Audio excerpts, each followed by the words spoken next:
الحمد لله نحمده ونستعينه ونستغفره ونعوذ بالله من شرور أنفسنا وسيئات أعمالنا من يهده الله فهو المهتد ومن يضلل فلن تجد له وليا مرشدا أشهد أن لا إله إلا الله وحده لا شريك له وأشهد أن محمدا عبده ورسوله الذي لا نبي بعده.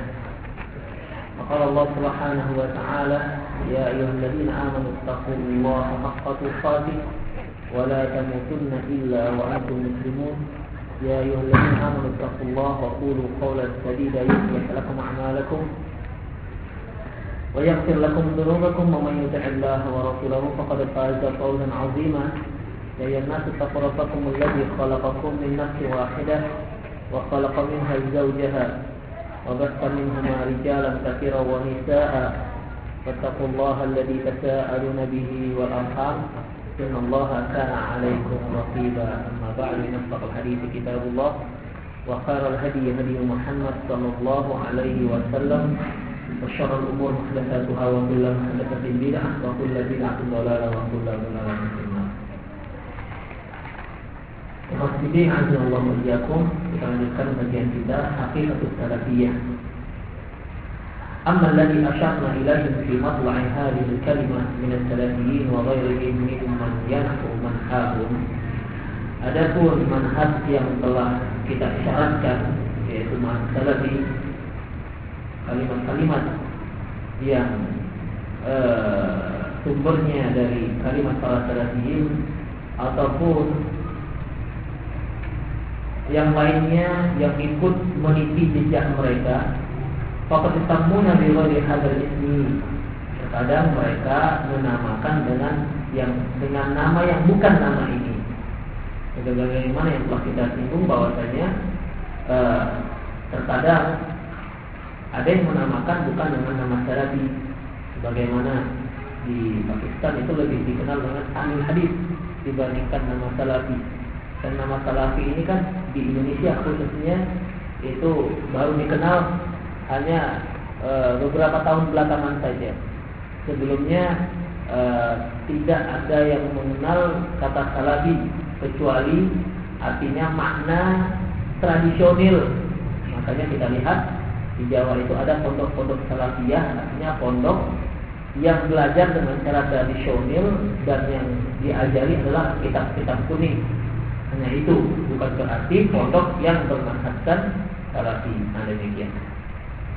Jadi ada yang memberi nama yang lain. Fahaulai yakhtalifuna an kulli shawa'ifil islamiyyah ukhra. Mereka ini tentu akan berbeda dengan kelompok-kelompok Islam yang lainnya. Ya annam yantamuna ila syai'in akhar, karena mereka menisbatkan dengan satu prinsip lain. Di mana para ikhwatiddin kemarin telah kita sebutkan bahwasanya masing-masing kelompok yang ada di kalangan kaum muslimin, mereka menyatakan kembali kepada Quran dan Sunnah Rasulullah Sallallahu Alaihi Wasallam. Mereka nyatakan bahwasanya mereka berdasarkan berpegang dengan Al-Quran dan Sunnah Rasulullah Sallallahu Alaihi Wasallam.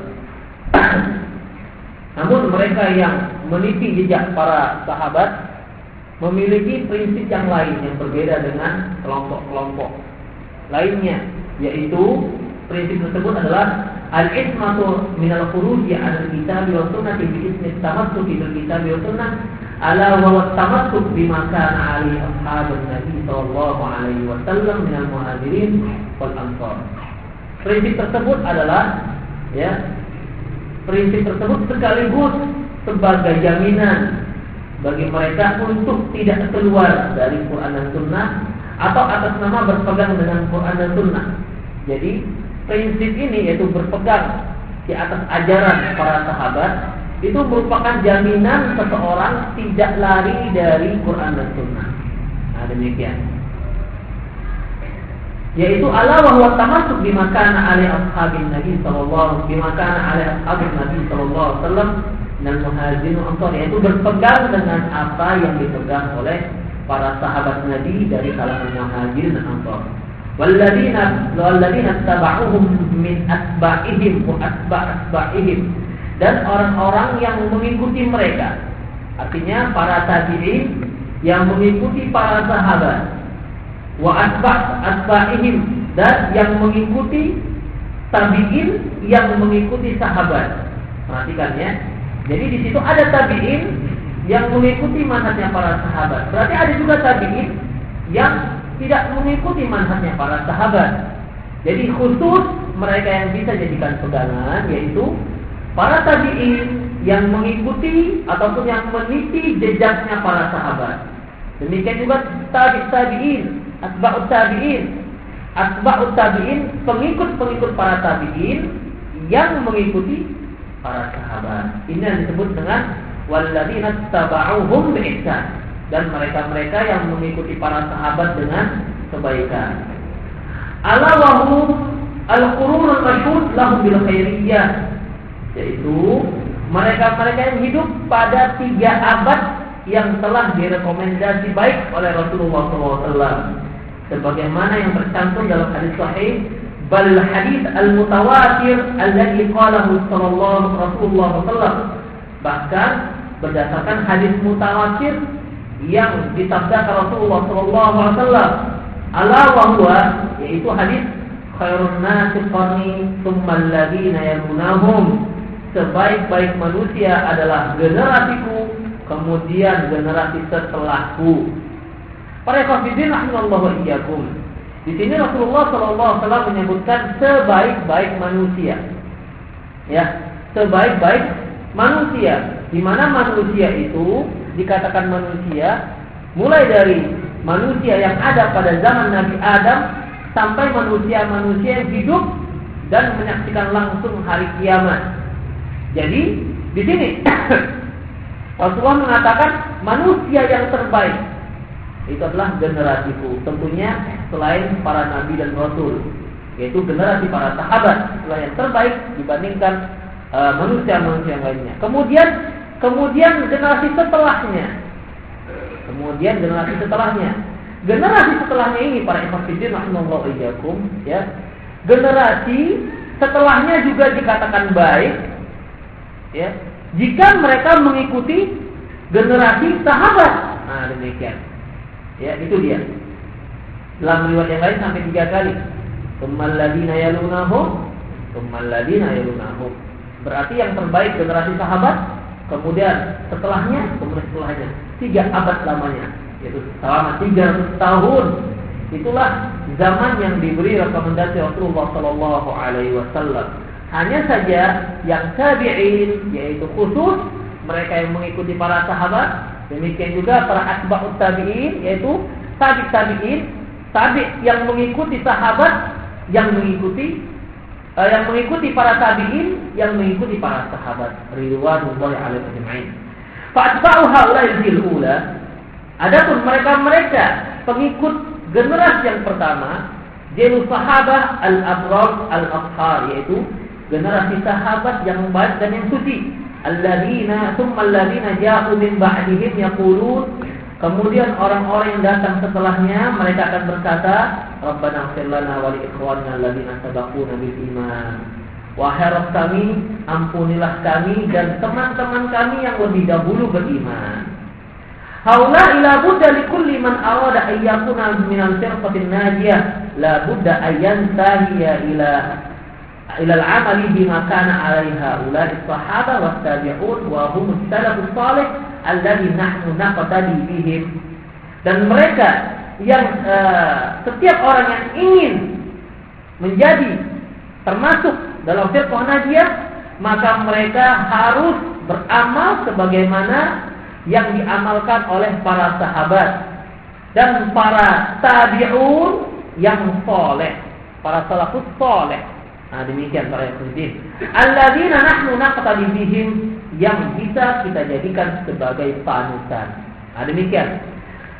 Oleh karena itu para ikhwatiddin, ya, salafi, ya, itu kan penisbatan seperti Indonesia, maka nisbatnya al-Indonesi, ya.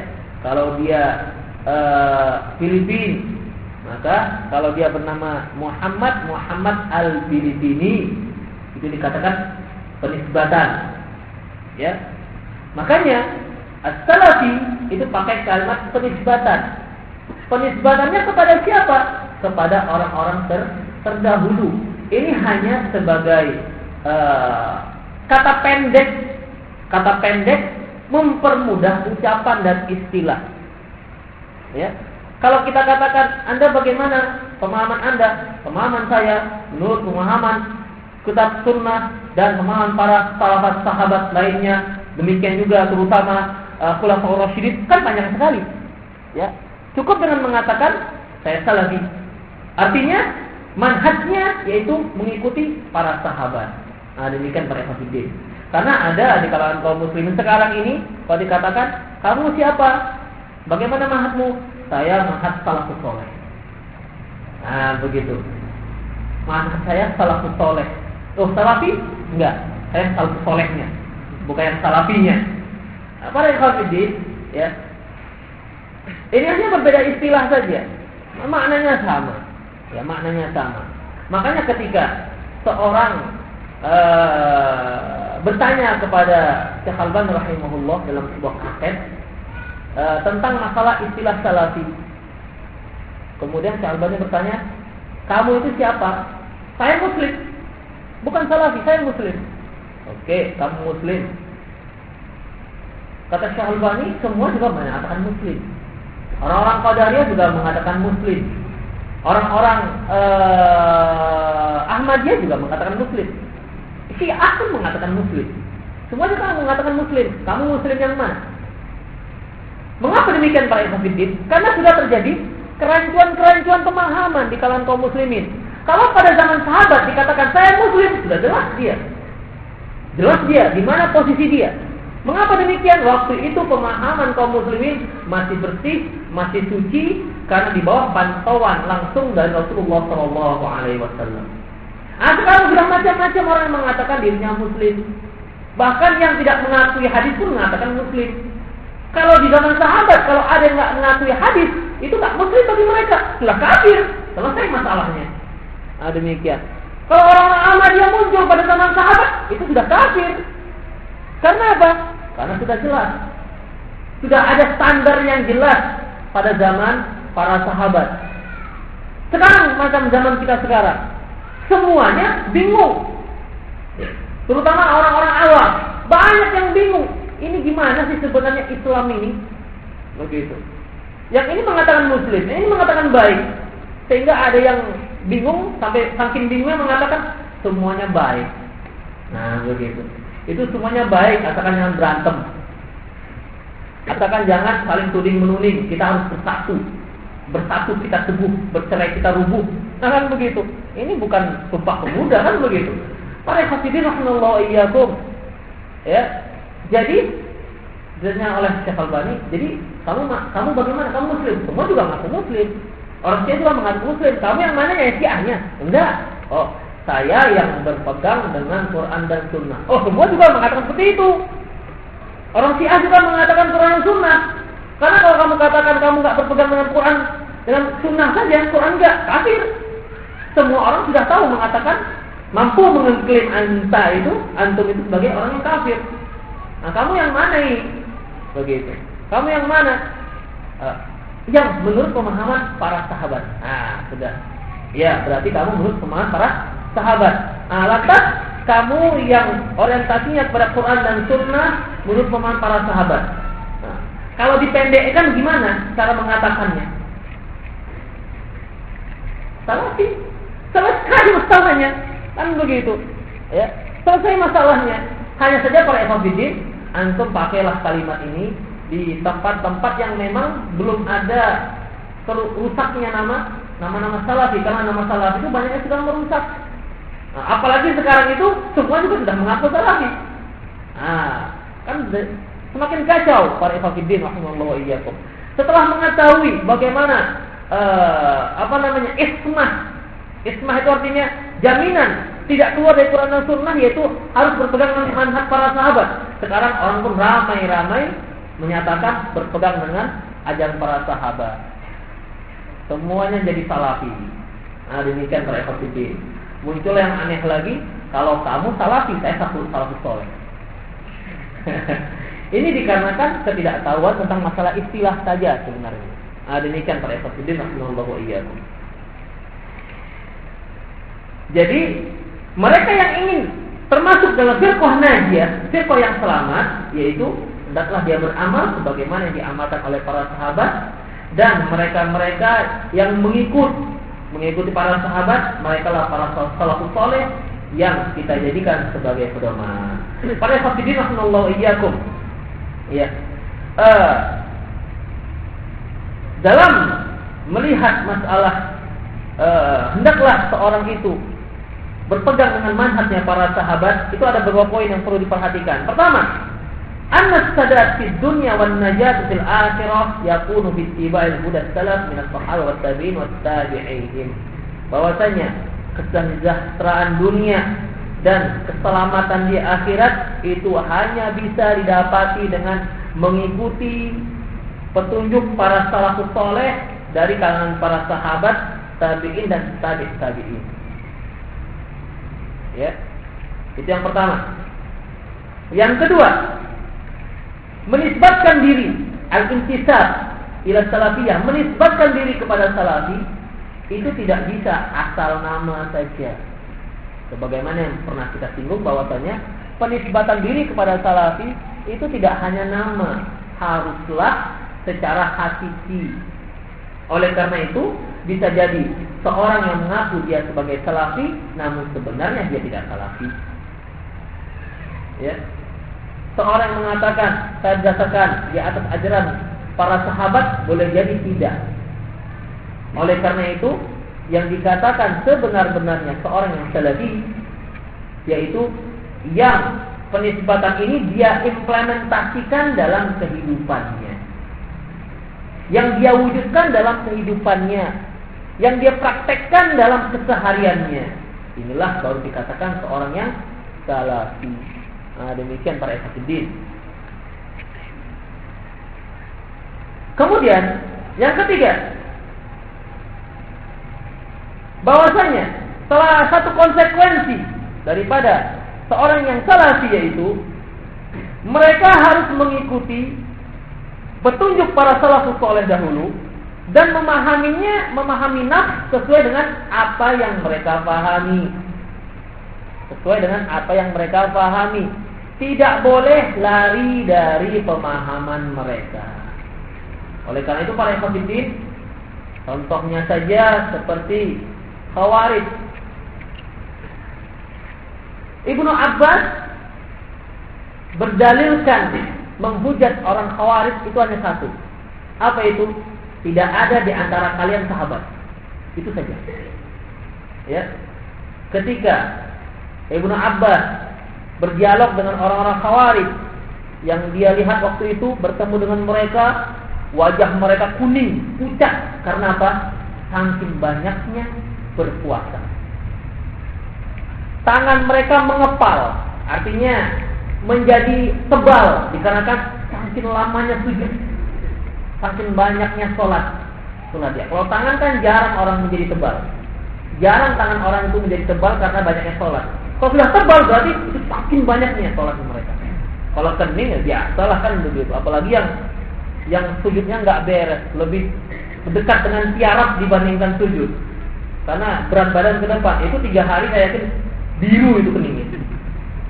Ya, kalau kening ini mengepal tangannya. Menunjukkan apa? Menunjukkan betapa seringnya dia sholat. Namun Ibnu Abbas tidak terkecoh dengan ini. Salah satu hujahnya Ibnu Abbas yaitu tidak ada seorang pun di antara kalian yang sahabat. Itu saja. Tandanya apa? Kalian ini masih dipertanyakan. Dipertanyakan kebenaran kalian. Itu artinya kalian tidak benar karena tidak ada seorang sahabat pun yang berpihak pada kalian. Padahal waktu itu banyak para sahabat. Mengapa tidak ada sahabat yang berpihak pada kalian? Demikian para ikhwatiddin rahimallahu iyyakum. Ya. Imam Ahmad rahimahullah berkata kepada muridnya Abil Hasan Al-Maimuni, katanya, la tatakallam fil mas'alati laysa laka fiha imam. Jangan kamu berbicara dalam satu masalah yang tidak ada imamnya. Artinya tidak ada imam yang membahasnya. Imam Ahmad juga mengatakan, la yakadu syai'in illa wa qad yujadu fihi an ashabin Nabi sallallahu alaihi wasallam. Tidak ada satu masalah pun kecuali di sana ada fatwa dari sahabat Nabi sallallahu alaihi wasallam. Hanya kita saja yang mungkin kurang baca, kita saja mungkin kurang banyak mendalami ilmu-ilmu pendapat para sahabat. Kata Imam Ahmad, ini berkaitan dengan masalah agama ya. Masalah agama, masalah dinul Islam, hukum-hukum. Tidak ada satu masalah pun kecuali sudah ada sahabat di sana berpendapat. Lain kalau masalah-masalah kontemporer, ya, masalah-masalah kontemporer yang belum pernah terjadi pada zaman sahabat. Tentunya masalah ini perlu banyak ijtihad. Yang keempat, para ikhwatiddin rahimallahu wa iyyakum, di antara konsekuensi mengikuti petunjuk para salafus saleh yaitu mengambil pendapat mereka, ya, mengambil ijtihad mereka yang ada dalilnya, yang cocok dengan dalil. Karena para ikhwatiddin, para sahabat juga terkadang berbeda pendapat, berbeda ijtihad. Jadi di antara mereka tidak mendengar satu dalil, satu hadis yang berkaitan dengan masalah. Ada sahabat yang mendengar hadis yang berkaitan dengan masalah. Nah, demikian. Sehingga yang satu dengan lainnya memiliki ijtihad berbeda. Maka diambil ijtihad mereka yang sesuai dengan dalil. Karena apa? Karena bisa jadi ijtihad yang mereka lakukan yang akhirnya salah, ya, yang akhirnya salah itu dikarenakan belum sampai pada mereka hadisnya. Kalau sudah sampai, mustahil mereka menyimpulkan hukum yang bertentangan dengan hadis. Itu suatu hal yang mustahil. Jadi kalaupun mereka tersalah, ya, mereka salah dengan cara tidak sengaja, bukan disengaja. Oleh karena itu, jika mereka bersalah, mereka mendapat satu pahala karena posisi mereka sebagai mujtahid. Idza akhta'a falahu ajrun, kalau dia salah mendapatkan satu pahala, wa idza asaba falahu ajran, kalau dia benar mendapatkan dua pahala. Kemudian para hadirin, kalau mereka bersalah, jangan dicela. Begitu, ya, jangan dicela. Contohnya saja para hadirin, pergolakan antara Muawiyah bin Abi Sufyan dengan Ali bin Abi Thalib. Para ulama-ulama Ahlussunnah wal Jamaah, ya, para ahli hadis sudah menetapkan bahwasanya yang benar itu adalah ada pada pihak Ali bin Abi Thalib. Namun dan yang salah adalah pada pihak Muawiyah. Namun bukan berarti mendiskreditkan Muawiyah. Karena posisinya sebagai mujtahid. Nah, begitu. Waktu itu Muawiyah bin Abi Sufyan menuntut Ali bin Abi Thalib radhiyallahu anhuma agar, ya, mengqisas orang-orang yang membunuh Utsman. Ali bin Abi Thalib yang waktu itu sebagai khalifah di Madinah melihat untuk mengqisas orang-orang ini belum tepat sekarangnya. Ya, belum tepat sekarang. Mengapa? Karena mereka itu sedang menguasai Madinah. Bukan berarti tidak akan diqisas. Begitu. Ya, bukan berarti tidak akan diqisas. Mungkin waktu itu kata Muawiyah lebih cepat lebih baik diqisas. Oh, begitu. Ya, kenapa? Karena ini harus diqisas. Mungkin Ali bin Abi Thalib mengatakan lebih tepat, lebih baik itu begitu. Nengok yang cocok begitu situasinya. Ali bin Abi Thalib melihat ini tidak kondusif kondisinya. Mereka yang membunuh Utsman, yang konspirasi membunuh Utsman itu sedang menguasai kota Madinah. Kalau mereka diqisas, maka akan rusaklah keamanan kota Madinah yang merupakan simbol negara Islam waktu itu. Kalau terjadi gunjang-ganjing di negara, ya, gunjang-ganjing di ibu kota negara, itu merupakan simbol gunjang-ganjingnya negara. Nah, demikian. Ali bin Abi Thalib melihat ke arah sini. Makanya para ikhwatiddin, ketika hal ini memanas sehingga terjadi peperangan sipil, ya, seluruh ulama Ahlussunnah wal Jamaah mengatakan yang benar ada pada pihak Ali bin Abi Thalib. Ditambah lagi dengan dalil-dalil yang lain seperti siapa Abu Dzar atau ada sahabat bahwasanya kata Rasulullah dia akan dibunuh oleh orang yang menyimpang. Ternyata dia ada pada pihak Ali bin Abi Thalib. Namun bagaimana sikap mereka terhadap Muawiyah? Tetap memuji Muawiyah karena dia adalah seorang sahabat dan dia mendapatkan satu pahala. Karena apa? Dia seorang mujtahid. Nah, demikian para ikhwatiddin. Beda dengan yang lain-lainnya di mana ketika mereka menyatakan Ali bin Abi Thalib yang benar, lantas mendiskreditkan Muawiyah dan mencaci maki Muawiyah bin Abi Sufyan. Bahkan menyatakan bahwasanya khalifah yang kelima adalah Umar bin Abdul Aziz, bukan Muawiyah bin Abi Sufyan. Antum lihatkan bukunya? Khalifah yang kelima dari kisah Abu Bakar, Umar, Utsman, Ali. Yang kelima dilangkahi. Muawiyah tidak termasuk. Yang kelima Umar bin Abdul Aziz. Loh, jadi Muawiyah bagaimana? Ini merupakan pemahaman orang Syiah. Orang Syiah yang punya buku seperti ini. Padahal Muawiyah bin Abi Sufyan jauh lebih baik dibandingkan Umar bin Abdul Aziz. Muawiyah bin Abi Sufyan seorang sahabat, juru tulisnya Rasulullah, nggak tanggung, bukan sembarangan. Lantas dilangkahi saja. Yang kelima adalah Umar bin Abdul Aziz. Orang-orang yang mendiskreditkan Muawiyah. Oleh karena itu, ketika kita memilih ijtihad para sahabat yang ada dalilnya, bukan berarti kita boleh mencela mereka. Tidak, haram hukumnya. Ya, makanya kata Rasulullah, la tasubbu ashabi, jangan sekali-kali kalian mencela sahabatku. Wallahi nafsi biyadihi, demi Muhammad, demi zat yang diri Muhammad ada di tangannya. Lau anfaqa ahadukum misla dhahaban misla Uhudin, seandainya kalian menginfakkan emas sebesar gunung Uhud, ma balagha mudda ahadihim wala nasifah, tidak akan mencapai keutamaan infak mereka satu mud dan juga tidak setengah mudnya. Demikian. Dan sabda ini beliau tujukan kepada Khalid bin Walid. Khalid bin Walid waktu itu mencela Abdurrahman bin Auf atau siapa? Ya, Abdurrahman bin Auf. Sudah, kemudian Rasulullah melontarkan sabda beliau ini. Itu para sahabat. Sahabat saja nggak boleh. Bagaimana dengan kita yang nggak ada seberapanya, yang tidak ada apa-apanya?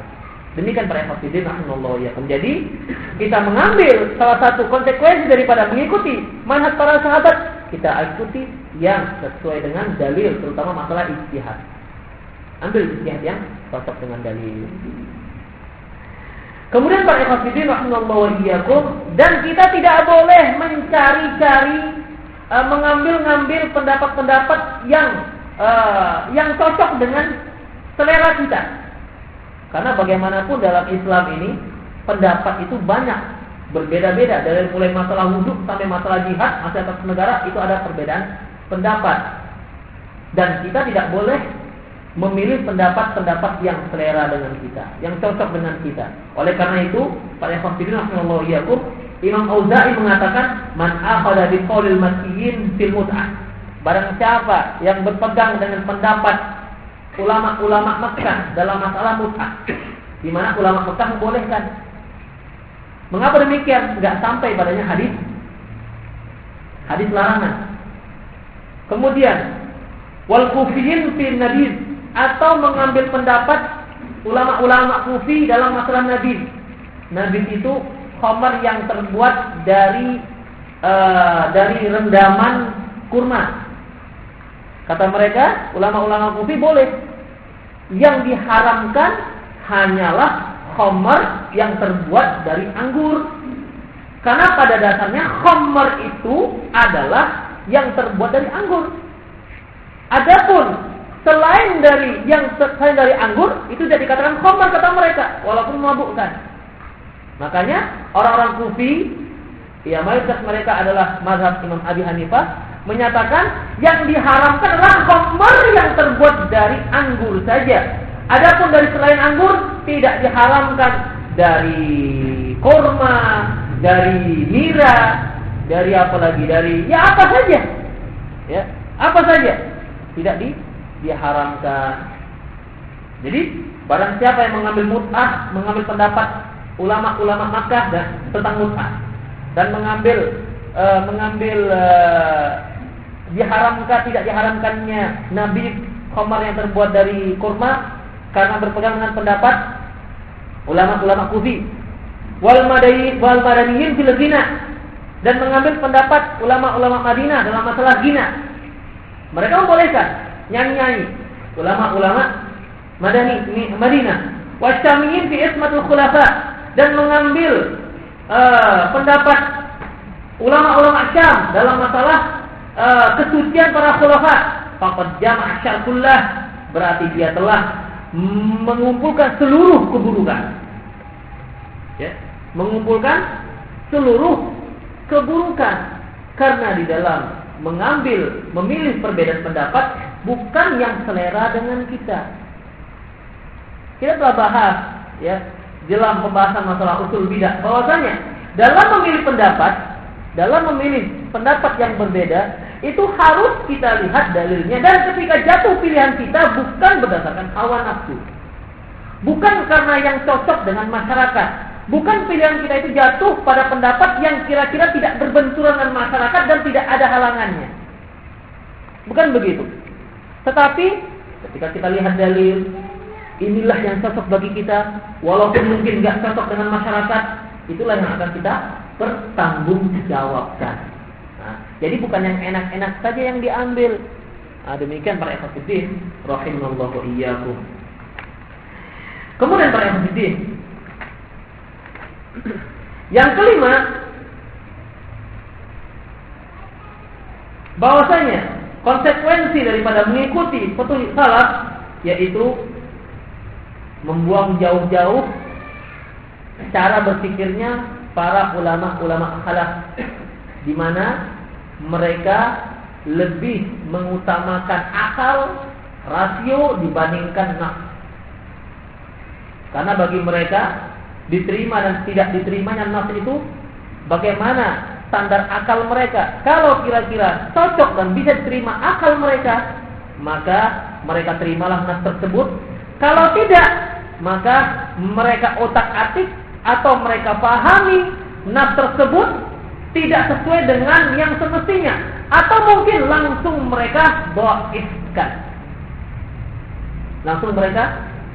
Contohnya para ikhwatiddin, berapa banyak yang mendoifkan kisah Rasulullah yang terkena sihir. Padahal hadisnya sahih. Apa kata mereka? Mana mungkin Rasulullah kena sihir? Hadisnya sahih. Riwayat Imam Bukhari. Ada juga yang mendoifkan hadis, yaitu ketika Rasulullah berkhutbah, ternyata melintaslah seorang wanita cantik dan muncul minat Rasulullah terhadap keinginan untuk melakukan hubungan. Beliau pulang dan mendatangi istrinya, kemudian kembali. Apa kata Rasulullah? Sesungguhnya wanita itu kalau dia datang dan pergi, bersamanya ada syaitan. Makanya kata Rasulullah, kalau dia melihat wanita, ya, kemudian naik nafsunya, maka datangilah istrinya, karena apa yang ada di wanita yang dia lihat itu ada pada istrinya. Ada yang mengatakan, mana mungkin Rasulullah melakukan seperti itu? Masa Rasulullah begitu melihat wanita lewat nafsu? Demikian. Para sahabat, hadisnya sahih masalahnya. Jadi bagaimana? Kita lihat Rasulullah itu dari sisi manusianya. Kata beliau, "Innama ana basyarun." Sungguhnya aku itu adalah manusia. Bedanya yuha ilayya, aku mendapat wahyu. Rasulullah mendapat lindungan dari Allah, mendapat teguran langsung dari Allah. Begitu. Beliau itu maksum, suci dari dosa-dosa, dikarenakan langsung diawasi oleh Allah Subhanahu wa ta'ala. Nah, itu Rasulullah. Makanya ya, kalau ada seorang ustaz yang mengatakan, kalau saya sih kalau dengan wanita nggak tertarik lagi, misalnya kan begitu. Tanya, umur bapak berapa? 100. Oh ya wajar. Kan begitu. Tapi kalau masih 55, nganggap sudah suci, jangan. Apalagi kalau kita lihat sering yang ikut haji, pembimbingnya kan biasa ustaz, nggak ada nggak ustaz itu, pasti ustaz pembimbingnya. Para suami-suami yang nggak mengikut serta haji istrinya, titip ustaz ya istri saya. Nitipkan istri ke Pak Ustaz. Yakin kali dengan Pak Ustaz itu. Sudah. Menurut laporan-laporan yang sampai kepada saya, Itu ibu-ibu kadang-kadang, Ustaz ayolah Ustaz, belanja dengan saya, kawani Ustaz kan bisa bahasa. Ditarik dengan ibu ke sana yang nggak bawa suami juga. Nggak saya saja lah Ustaz. Ustaz ini pun tempatan nggak bawa istri juga. Jangan dikira setan itu nggak bermain di hatinya. Dia akan banding-bandingkan. Nanti juga ibu ini, orang rumah saya, udah siap, kan begitu. Para hafidin Allah iyyakum. Makanya para hafidin, kita lihat dari sisi beliau itu Rasulullah, beliau itu adalah manusia. Sudah, beliau itu manusia. Kalau beliau malaikat, tidak ada istimewanya malahan. Melihat wanita biasa-biasa saja, mana ada malaikat yang tertarik dengan wanita? Kan nggak ada. Justru karena ada nafsunya, kemudian mampu mengendalikannya, disitulah nilai lebihnya manusia dibandingkan malaikat. Begitu. Kalau orang yang sudah punya tidak nafsu, kemudian lewat wanita, saya nggak nafsu, kenapa? Memang nggak ada hasrat. Sudah, itu nggak ada istimewanya. Tapi dia memiliki masih normal, kemudian dia mampu mengendalikan hawa nafsunya, itu baru paten. Itu baru seorang yang memiliki kelebihan dibandingkan yang lainnya. Dan Rasulullah SAW ya bukan seorang yang tidak memiliki nafsu, ada nafsu beliau, namun disalurkan kepada yang benar dengan cara yang halal. Akhirnya apa? Mendapatkan pahala dari Allah Subhanahu wa taala. Makanya sahabat pernah berkata, "Ya Rasulullah, bagaimana mungkin seorang suami itu melakukan hal itu terhadap istrinya kemudian dapat pahala? Sudah enak-enak langsung dapat pahala." Ya kan begitu. Udah enak-enak dapat pahala. Dua-duanya istrinya melakukan hubungan intim, dapat pahala. Mana mungkin ya Rasulullah? Begitu. Kata Rasulullah, "Loh, kenapa nggak mungkin? Bagaimana kalau dia lakukan pada wanita yang tidak halal? Bukankah dia berdosa?" Begitu. Ini khusus orang berumah tangga saja. Yang lajang-lajang belum. Demikian para ikhwatiddin rahimallahu iyyakum. Karena nggak cocok dengan akalnya, akhirnya apa? Hadis ini dhaif. Begitu. Berani-beranian mendoifkan sebuah hadis gara-gara nggak cocok dengan akalnya. Oleh karena itu, kalau ada hadis yang tidak bisa kita cerna atau tidak bisa kita nalar, maka yang dicurigai pertamanya adalah akal kita, jangan hadisnya. Jangan hadisnya yang curigai yang pertama, kita dulu. Jangan-jangan memang kita yang nggak paham. Begitu. Dulu pernah saya singgung bahwasanya kalau ada perkara yang nggak masuk akal, ketahuilah sesungguhnya perkara tersebut masuk akal. Hanya kita saja belum bisa memahaminya. Surga neraka itu semua perkara yang masuk akal. Kita saja yang nggak memahaminya. Nanti kalau sudah langsung melihatnya, barulah kita katakan, oh begini toh. Begitu. Di mana Allah Subhanahu wa taala menyebutkan bahwasanya nanti ada kemah terbuat dari mutiara yang gopong, dalamnya itu gopong. Sudah. Di mana satu sudut kemah tidak terlihat dengan sudut yang lain. Ini kemah bagaimana? Gantunginya di mana? Tiangnya bagaimana? Gak usah pikirkan. Nanti lihat sendiri. Baru gininya, baru masuk akal.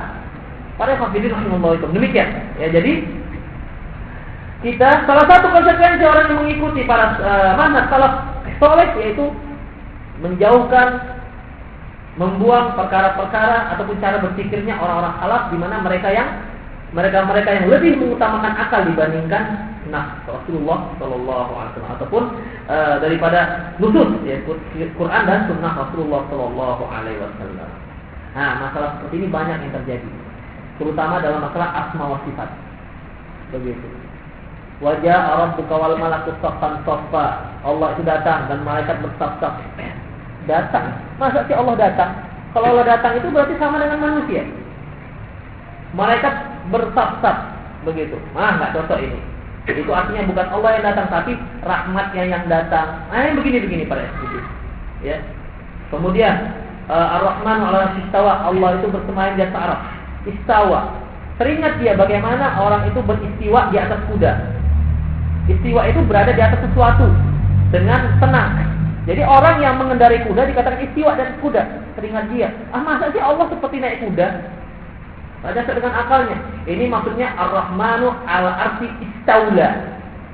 Dirubah istiwa jadi istaula. Artinya Allah itu mengalahkan dan mampu menguasai arah. Salah lagi. Demikian. Mengapa dialihkan ke makna yang itu? Ke makna yang salah? Ke makna yang tidak ada makna sama sekali dari bahasa Arab? Dikarenakan nggak cocok dengan akalnya, itu saja masalah. Demikian. Kemudian para hadirin rahimallahu wa iyyakum. Yang keenam, harus bisa membedakan ya.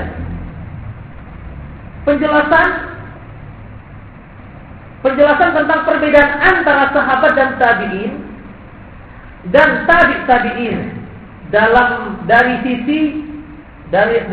sisi argumentasi, pengambilan hujjah. Jadi kita harus mengklasifikasikan tentang hujjah-hujjah yang diberikan oleh para sahabat, tabi'in dan tabi'in. Di mana para hadirin rahimallahu wa iyyakum ya, ketika ada satu pendapat dari sahabat, ijtihadnya para sahabat berbeda dengan tabi'in, maka yang diprioritaskan, yang diambil adalah sahabat. Walaupun tabi'in termasuk yang tercantum dalam hadis, khairun nasi qarni tsumma alladziina yalunahum. Namun apabila terjadi pertentangan, maka yang diprioritaskan adalah para sahabat. Demikian juga selanjutnya. Kalau ada pertentangan antara tabi'in dan tabi'in, maka yang diambil adalah yang tabi'in.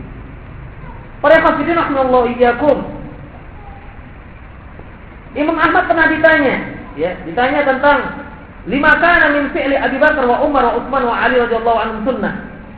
Apakah yang dilakukan, perbuatan amalan yang dilakukan oleh Abu Bakar, Umar, Utsman dan Ali adalah sunnah? Imam Ahmad mengatakan, alaikum bisunnati wa sunnatul khulafa'ir rasyidin. Hendaklah engkau pegang sunnahku dan sunnah para khulafa ar-rasyidin al-mahdiyyin.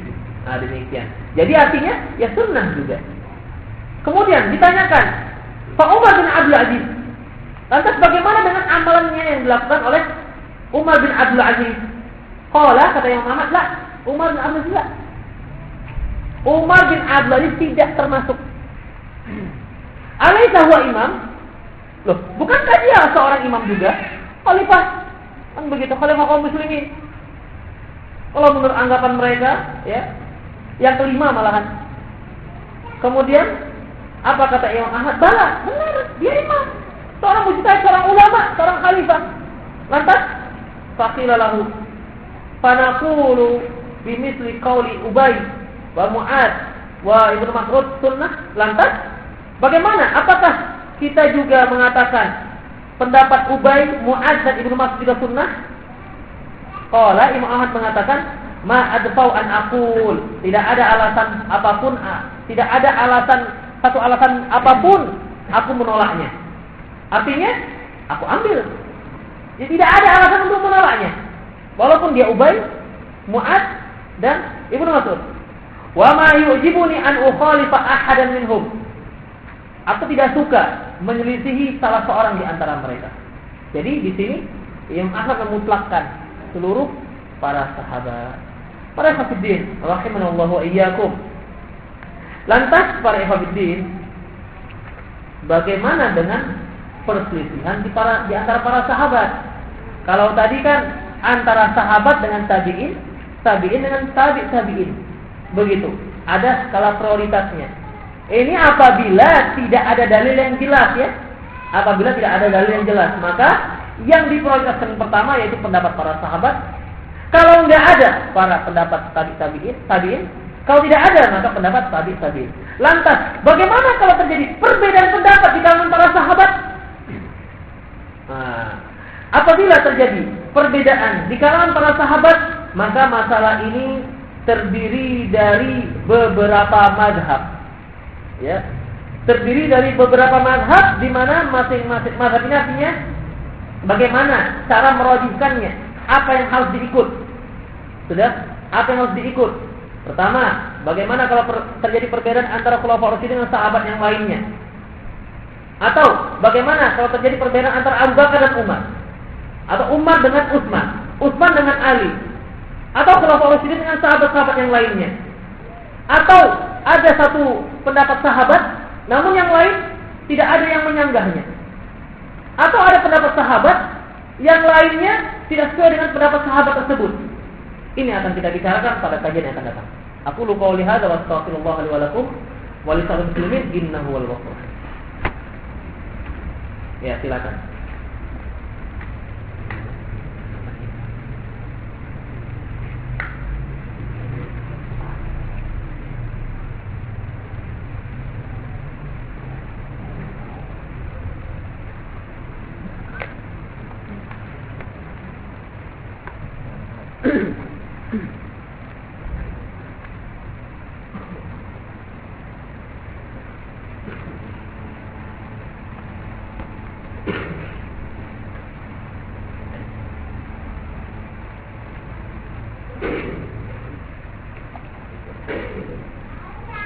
Bolehkah kita, ini pertanyaan yang lalu ya, lembaran pertanyaan lalu. Bolehkah kita menabung di bank dengan alasan keamanan? Para ekofidinum, uang antum cuma 10.000 kok, telah ke bank. 10.000 ke bank. Ongkos ke sana saja sudah habis 5.000. Wah, adalah Pak Ustaz, masa 10.000, adalah 2 juta, simpan aja di kantong, dompet bisa itu. Atau selipkan di kasur atau di mana tempat yang aman. Sedang orang tua kita saja dia punya tempat bank sendiri, ada bambu itu banyak duitnya. Bambu dibelah, masukkan, kan nggak ada yang tahu kecuali dia. Kadang-kadang sampai ditanam kalau dia punya emas. Kok bisa? Kok aman? Kita aja yang merasa nggak aman. Bilang aja lah, kalau taruh dalam tanah kan nggak ada bunganya, begitu. Yang ada cuma tumbuh jamur. Gak ada bunganya. Kalau bank kan ada bunganya. Demikian. Tapi kalau uang antum misalnya 1 miliar, itu lain lagi lah ceritanya. Berarti memang sudah butuh satu keamanan. Kalau antum sanggup menyewa security, kenapa rupanya? Begitu. Kan nggak mungkin. Yang nggak ada sih saya kira seorang yang asetnya 10 miliar, kemudian rumahnya masih rumah RSS. Kan nggak ada. Sulit selonjor. Kan nggak ada. Uangnya asetnya 10 miliar. Tentu dia rumahnya juga sudah mulai besar, pagarnya juga sudah tinggi, kan begitu. Nggak ada. Asetnya 10 miliar, kemudian rumahnya masih gedek, kemudian pagarnya pun masih daun teh. Daun teh itu daun teh. Yang setiap bulan sekali harus dipangkas. Nggak ada. Tentu dia sesuaikan dengan tingkat sosial dia, kan begitu. Dia akan memperhatikan status dia. Aset dia banyak masalahnya. Akan dia lihatkan. Yang tadi dia Vespa, naik pendapatannya, dia akan memperlihatkan statusnya juga sudah naik. Begitu. Dia akan beli yang lain yang lebih baik. Demikian. Bolehkah kita menonton acara sinetron di TV dan acara-acara hiburan berupa musik lain-lainnya? Ya, janganlah para ekofidin. Antum dengar musik ya jangan. Apalagi musik sekarang bukan aneh-aneh, tidak ada maknanya. Ya, ingat-ingat lupa-lupa syairnya. Satu heran, kok bisa begini jadi digandrungi oleh umat muslim lah.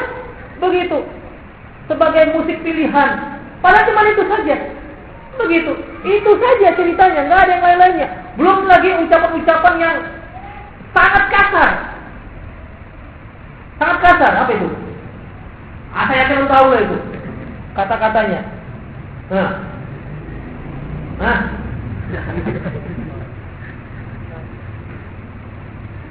Kalau tupai bahasa apanya apa? Tuh dia mulai nangkap kan? Saya pernah mendengar ya di tangga sih. Apa yang dibilang ini? Setelah saya perhatikan, rupanya sebuah bahasa yang sangat kotor. Apa itu? Tuh dia bilang ke saya. Saya aja mengungkapkannya malu. Begitu. Diikutilah oleh anak-anak sambil tunjuk-tunjuk kawannya. Kamu memang. Subhanallah, begini digandrungi coba. Ya, begini digandrungi. Na'udzubillah min dzalik. Udah enggak punya rasa lagi. Ya, sudah enggak punya rasa lagi. Sudahlah musik itu diharamkan, syairnya pun enggak ada. Begitu. Kalau syairnya masih bagus-bagus, kan begitu ada makna, masih mendingan, walaupun tetap saja nggak boleh, ya masih mendingan. Ini syairnya pun nggak ada yang bisa diharapkan dengan musik-musik sekarang itu, nggak ada. Alhamdulillah.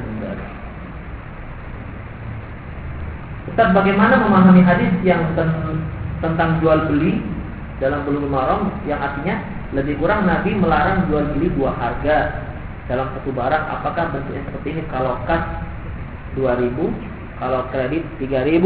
Enggak, para imam enggak seperti itu. Ya, tidak seperti itu. Ya, kalau barang tersebut punya saya, memang milik saya. Memang milik saya. Artinya ketika saya bayar, kamu kalau ambil sekarang ya uang sekian. Tapi kalau cicil nanti sampai 2 tahun akan datang, masa sama harganya? Ya. Jadi dibolehkan yang seperti ini. Yang tidak dibolehkan ya seperti listing apa namanya? Untuk mobil itu. Losting apa listing? Listing. Hah? Leasing. Begitu. Rata-rata sekarang orang jual mobil hampir melakukan hal ini, di mana si pembeli tidak membeli dengan kontan. Hanya saja mereka pergi ke pihak ketiga yaitu bank, di mana bank memberi uang kontan kepada si penjual dan si pembeli menyicil ke bank. Nah, begitu. Ini dia. Dan ini banyak sekarang. Apakah atas nama bank konvensional ataupun bank syariah, sama semua. Kita nggak bisa beli kayu, kita mau buat rumah, datanglah ke bank syariah. Nah, kamu butuh apa? Sekian. Sudah. Jadi kita datang ke yang ketiga. Kita datang ke orang yang ketiga. Dan masalahnya pernah ditanyakan pada salah seorang ahli fikih di Madinah yang datang ke Malang, tanya masalah ini. Dia kata nggak boleh. Karena apa? Karena yang namanya yang namanya jual beli itu boleh nggak jadi. Ya boleh nggak jadi. Misalnya antum beli kayu, sudah nggak jadilah boleh. Nah, kemudian antum beli melalui bank misalnya, bank syariat lah kita katakan. Udah, dia beli kontan, bisa antum nggak jadi? Nggak jadilah ya. Oh, dikejar-kejar antum. Begitu, tidak bisa. Nah, demikian. Tapi kalau barang ini punya saya, bisa nggak jadi? Bisa, nggak ada masalah. Nah, demikian ya, para ikhwan Allah ya. Jadi bagaimana? Dua harga itu, Allah alam bisawab, yang dimaksud adalah seorang membeli satu barang, ya, dengan ini harganya sekian, ya. Kalau kamu bayar sekian, misalnya 1.000 hari ini, kalau kamu bayarnya 3 bulan lagi, bayarnya segini. Kemudian barang diambil tanpa menentukan mana yang harus dipilih. Nggak jelas apakah yang pertama yang kedua. Itu yang misal yang disebutkan dalam buku-buku fikih. Nah, demikian. Allahu a'lam bishawab. Ustaz, apa hukum mengganti nama seorang anak karena anak tersebut sakit-sakitan dengan keyakinan agar si anak itu sehat? Bolehkah kita menghadiri penggantian nama tersebut? Para hafidin, ini termasuk khurafat kuno. Ya. Ini termasuk khurafat kuno dan tidak hanya di Indonesia. Tidak hanya di Indonesia. Ini sudah mendunia. Bahkan dalam Al-Qur'an ada disebutkan. Lupa saya ayatnya yang maknanya seperti itu. Di mana orang ini setiap dia memiliki anak meninggal kemudian diberi nama apa begitu, kemudian akhirnya dengan keyakinan dia akan selamat. Oleh karena itu saya katakan ini khurafat kuno yang memang sudah diberantas oleh Islam. Dan ketahuilah para ikhwatiddin, ya, walaupun kita tidak katakan apalah arti sebuah nama itu penting dalam Islam, namun bukan berarti nama itu berpengaruh terhadap kesehatan seseorang. Saya sendiri dulu pernah sempat ditukar nama saya. Nama saya dulu Arnur Irawan. Jadi kata keluarga saya sakit-sakit, gantilah dengan Ali Nur. Kan ringan kali. Orang-orang mengatakan, keluarga saya mengatakan, kamu itu keberatan nama Arnur Irawan. Berapa itu R-nya? Ya. Arnur udah pakai tasdid R lagi kan begitu. Udah Arnur Irawan. Sudah tukar namanya. Semenjak ditukar dari nama yang ringan kan begitu, sampai orang yang pertama dengan nama saya Alinda, kasih namanya begitu. Nah, semenjak itu nggak sakit-sakit lagi katanya. Para hafidhullah Allah yaqul khurafat. Kita tidak boleh meyakini hal ini. Ya, sekali lagi bahwasanya walaupun nama kita tidak katakan apalah arti sebuah nama, kita tidak katakan seperti itu, karena Islam juga memerintahkan agar kita memberi nama-nama yang baik, ya. Sebagaimana sabda Rasulullah SAW, tasammu bi asma'is shalihin. Berilah nama dengan nama orang-orang yang soleh, ya, seperti para nabi. Kasih nama Adam, nama Hud, Nuh. Siapa namamu? Hud. 3 huruf. Siapa namanya? Hud. adiknya Nuh. Kan begitu. Ini nama-nama orang soleh, nama nabi. Begitu. Kalau kita kan kepinginnya nama itu kalau bisa 3 kata. Ya. Raden Timenggelono, Jalmawono. Kan begitu. Udah. Enggak mau di 1 kata. Orang-orang Arab itu namanya 1 kata, Zainab. Kan begitu. Zaid, 4 kata. Aisyah. Kan enggak ada Muhammad Isa Yakub Ilyasa, enggak ada. Siapa namanya? Muhammad Isa Yakub Ibrahim Ilyasa. Diambil 5 nama nabi sekaligus. Kenapa enggak dari Adam, Ilyas, Muhammad sallallahu alaihi wasallam? Nah, demikian. Jadi beri nama yang baik, ya. Tidak boleh juga memberi nama anak yang buruk. Seperti namanya Bakul, Pancul. Tidak boleh, kan kasihan dia nanti waktu ketika sekolah Pacul. Kan kasihan si anak, jadi minder dia. Nah, ada lagi masalahnya minder kalau pakai nama Islam. Abdurrahman, ada yang minder karena si orang tua tidak memberi sugesti pada anak bahwa kita harus bangga dengan nama Islam. Begitu. Bangga dengan nama Islam. Lebih bangga dengan nama kalau namanya Johannes Paulus. Kadang-kadang sampai seperti itu. Pokoknya nama-nama barat-barat sana. Alhamdulillah sekarang itu kaum muslimin sudah mulai dengan pakai nama Arab, walaupun dicampur-campur. Seperti Khairun Nisa'il Baqarah. Banyak kan gitu. Jangan direkam. Ambil rekamannya.